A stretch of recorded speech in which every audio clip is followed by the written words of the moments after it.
When you're doing your clutch cable adjustment, I have everything out of the clutch adjuster out of the primary there, so cable's all the way free. It's a good idea to, before you start on your adjuster right here, put some never sees on the threaded portion there and spray down into the adjuster good so you can turn it nice and easy like that. Just makes things easier when you're adjusting the clutch. And you want to go ahead and lube the clutch cable. This time I'm just using a dry slide, Bike Aid dry slide. It's liquid graphite. Been using it for, 30 something years. Probably works easier than anything else. Got an oiler in there. And you're just going to squirt some down in the cable there. Nice and easy. This stuff works better than just about anything else out there. Or actually, to me, it works better than anything else out there. It is a little on the pricey side, but if you're buying, they only sell it in this size right here. This is probably about half, more than half full. And I've had this for maybe 3 or 4 years. So works good for clutch cables, throttle cables, whatever. So you got your actuator right here, or your little arm that clips in the cable here. And don't drop it in the primary. So you're just going to hold it right there. Take your actuator, which is ball and ramp. It's just got balls in there that are on a ramp system. If you look here, it's got a little cutout. It's like a D-shaped ring, so you kind of have to stick it in there a certain way, and it clips in just like that. Then this piece here needs to go in, and it's just going to thread onto this throw-out bearing rod here. Okay, so you're going to get it started on there. It's started. You're just going to thread it all the way in.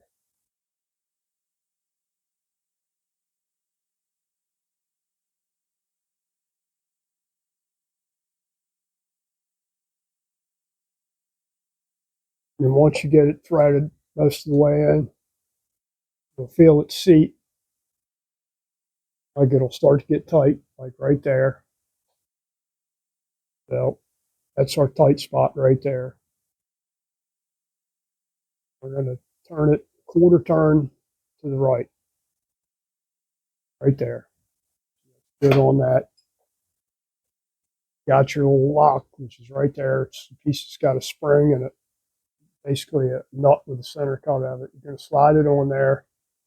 And if it doesn't match up with the threaded portion, turn it to the right slightly. This one actually matched up pretty good. That's it right there. Now we're going to adjust the cable out till we got 3/16 play at the got 3/16 play up here. We adjusted it down at the adjuster in the middle of the cable. That's about 3/16 right there. Give it 3 or 4 pulls. Check it again. Now on the lock nut on the clutch cable, you don't need to go hog wild on that thing. I've seen guys that actually break the adjuster right here, thread the lock nut down, and cinch it. You don't need to really over tighten it. I've had guys sell them a clutch cable and they break it right there because they get in there with 2 wrenches and really crank on it until it breaks. And that's pretty much it for that. Now we need to check, since this is new clutch, we're going to pop it in gear and make sure that we can spin the rear wheel. Just a good idea when you're doing the adjustment. I got the plugs out of here, so I'm just going to pull the clutch in and hold it. It's in 5th gear. It should move, which it does. We verified our clutch and didn't dragging. You don't want to get this thing all the way back together and then realize that the clutch is dragging. I don't have fluid in here yet or nothing, so we're good to go on the clutch. Anyway, that's our clutch actuator and adjustment. So fairly simple process. And of course, you're going to put fluid in here. I'm not putting fluid in here yet, but you're going to go ahead and fill fluid up till it's fluid is at the bottom of the clutch.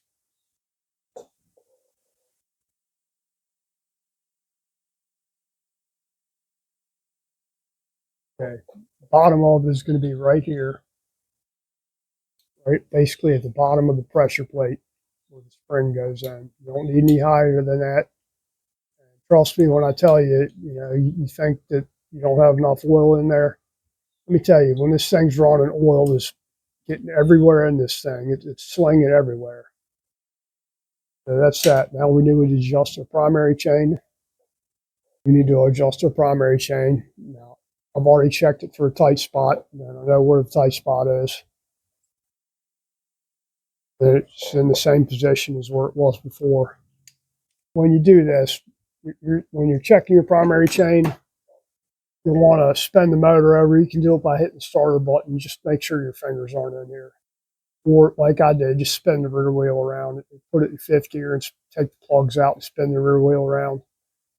Check your primary chain adjustment, and we're pretty good right there.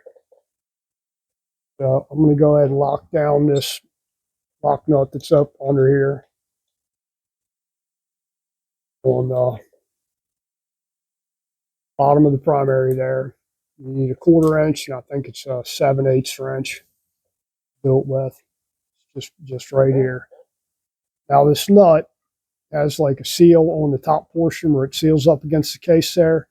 So sometimes what you'll need to do, this one's already clean. I've already cleaned it. Sometimes what you need to do is back this lock nut out, spray some brake clean or something in there to, if it's got any grit on it, it doesn't want to seal. That's your seal for the, you've got a stud that goes up through the primary there, and it can leak out of there if that thing's not right. So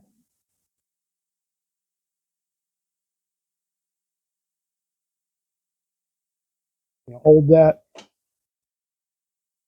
and give it a little cinch with the wrench here. Close enough. Okay, you don't need a whole lot of torque on here, just enough to hold the lock nut. And at that point, you're ready to put whatever fluid you're using in there. I'm using, I use gear oil just because gear oil works good and you can get it anywhere. Using 75/80 weight, which is actually thinner than 30 weight, really, on the viscosity index. Works good with the clutch and good for the transmission. So really, that's about it. And then you just button up your primary there, button up your section cover and your derby cover over here. New O-ring. And this type here can be kind of a pain in the butt. O-rings, if it's an old O-ring, they'll want to pop out.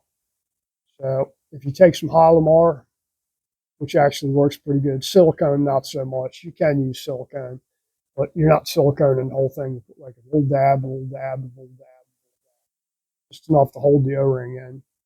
That's it for the primary clutch actuator. It'd be the same process if you're replacing the clutch cable. Like I did on this one. Before I thread the clutch cable all the way in, I'll put a little black silicone, new O-ring, and a little black silicone around the O-ring. Thread it in all the way, and you just want to cinch it pretty much. Same thing. It's easy to snap this off. You put too much torque on it, so tight is tight. Don't sit there and reef on it. It sucks. Somebody puts a clutch cable in and they break one and then they break two. But that's it for the primary there. Clutch is in, clutch works, no drag. And we should be good to bolt this thing up the rest of the way. Put some fluid in it. We'll go from there. I'm not doing it right now. I got doing paperwork today, trying to get caught up. So about it. I hope this helps somebody out. It's a fairly simple process. Not that it can't be screwed up, but it is really fairly simple. You know, clutch actuator. Once you get it out in your hand, you'll see. You know, take it out and kind of play with it and see how it fits down in there because it's got a slot cut in this piece here. It has to go in there a certain way. You can't just drop it on there. Like kind of, I guess I got it machined like it's locked, so it goes in there one way and you flip it so this thing can come out once it's turned a certain way. But you guys take care. Thanks for watching. Have a great week. Know when I'll be back on this thing again, probably later this week. But take care. Thanks for watching. Thanks for subscribing. Thanks for the comments. Thanks for the shares. Appreciate y'all. Take care.